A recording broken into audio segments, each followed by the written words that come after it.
Okay, so I'm Beth Stevens, and this is Annie Sprinkle, and we've made a film called Goodbye Gauley Mountain, an ecosexual love story.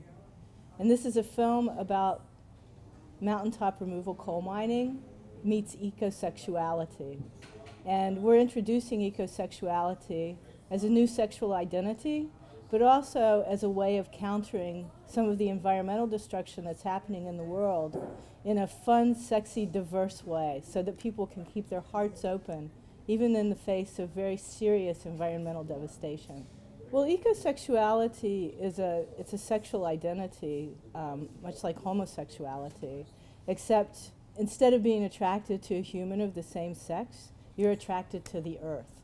And that does include humans, but it includes humans of any sexuality. And so we've taken the earth as our lover, and we're shifting that metaphor from earth as mother. Wouldn't you say, honey? The ecosex community is probably a couple thousand people, and we've been kind of movers and shakers of this new sexual identity. So you can be heterosexual or bisexual or any kind of, or even asexual, and be lovers with the earth. And you might be ecosexual if you enjoy swimming naked or being out in the hot sun or getting dirty in the garden or finding a flower really erotic, you know. Anything in nature that's sensual is ecosexy. Well, we really shot for 2 years. We shot for 2 different summers. We went to West Virginia, but we also used a lot of other people's footage. For instance, Mary Lynn Evans has a new film coming out called Blood on the Mountain, and she gave us the image of the explosion, she and Jordan Friedman. There's another person that gave us the footage of, that protest on the mountaintop removal site. Paul Corbett Brown gave us footage of mountaintop removal sites and photographs. All kinds of people gave us, Vivian Stockman gave us photographs. Many people gave us footage for this project. It was really a project of generosity. We had a lot of ecosex together in order to, lubricate the film, right? So that was our lubrication technique. And then we did all sorts of things. I consulted with Annie, but Annie also has an interview in the film.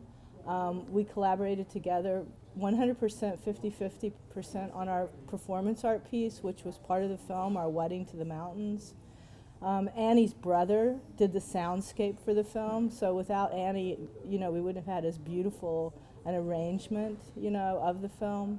And Annie gave me a lot of advice around filmmaking because this was going to start out to be a short art film.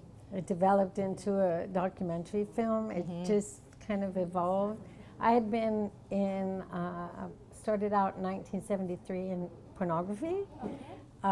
In the golden era, and so I worked with film behind the scenes as well as in front of the scenes, actual film, and then of course it became video, and I started producing and directing some of my own films. I've been to the Montreal Film Festival several times before with other films, so I had experience in film, but I had given it up. I was like, it doesn't pay. I'd rather do live performance or visual art or something. So I had given up on film for about 12 years. So I made her get involved again because I didn't know. She knew that I didn't know what I was doing.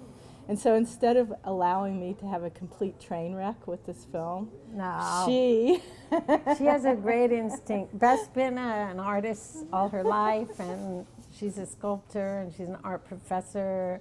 Well, I'm very good at collaborating with people. And so really a lot of people helped me with this, but I couldn't have done it without Annie Sprinkle by my side. And her love and support really made this film happen. Yeah. And I would not have done another film had my wife, she's my legal we've been wife. married in Canada and the United States. Yeah, we got married in Calgary. I wonder if that's illegal. We do performance art weddings, but we also were legally married. So we love Canada very much for allowing us to get married. We've been together 12 years. Well, for the first time. And we collaborate on art projects every day together, and it's wonderful. Even though we both had separate art practices before we got together. Yeah, we really practice life as art. And so this collaboration on the film was another Life as Art project. And we would just talk about it at breakfast, talk about it at lunch. And it's very hard to know who did what exactly because there was no sharp definition of roles. Yeah. But really, it's her family story of where she's from, and her family was in coal mining since the 1600s. Right. So, You know, some of my family's very angry that I made this film. Oh, really? Oh, yes. Because they're still very invested in coal mining, and some of the people in my family make their living by being involved in the process of this blowing up the mountains. And it's a lot of families where I'm from are very divided about this issue. In fact, some people call it the next Civil War. yeah, this film is very controversial, and people in West Virginia, there are people who are very happy about it and very angry about it.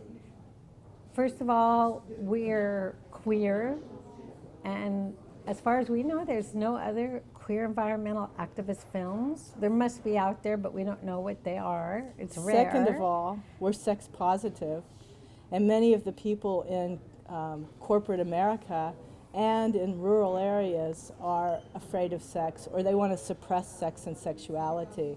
In fact, I see it as another form of mining. You know, we extract our sex and sexuality out of our life so that we don't have to deal with it. So that when we put sex back into environmentalism, many people became upset. Or we commercialize sex. I mean, the sex toy industry and the pornography industry make billions of dollars, but ecosexuality is kind of, there's no products. It's just making love with nature, really. I mean, you can make eco-sexy products. There's certainly less toxic sex toys and recycling of old vibrators and things like that to do. But that's not what we're talking about. We're talking about making physical and conceptual love with the earth. Because if you make love with the earth, you're less inclined to destroy the earth. In fact, we have stickers. Yeah. We wanted to give to you, and We'll also can give to our lovely camera yes, person here's here. your ecosexual bumper sticker for you. Thank you. And we have Ecosexuals Unite. Yeah. There's that for you. And then we have Composting is Hot or Dirty and Proud. I think you're dirty and proud. You Our want camera dirty and person's proud? dirty and proud. Yes. So ready?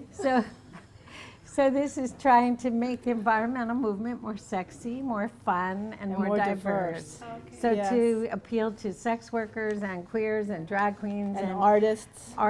and punks, people who aren't usually attracted to the environmental cause because it's very Birkenstocky and granola and hippie. And we love hippies, We but love we don't want hippies. it to all be hippie. Right. We're going to reclaim the We wanna- environmental movement from the hippies and from the Birkenstock Sierra Club. We really stand with Idle No More. We think that's a fantastic movement here in Canada, and we stand with the people that are fighting that fight because all of these fights are intimately connected. Go hug a tree. Yeah, enjoy nature.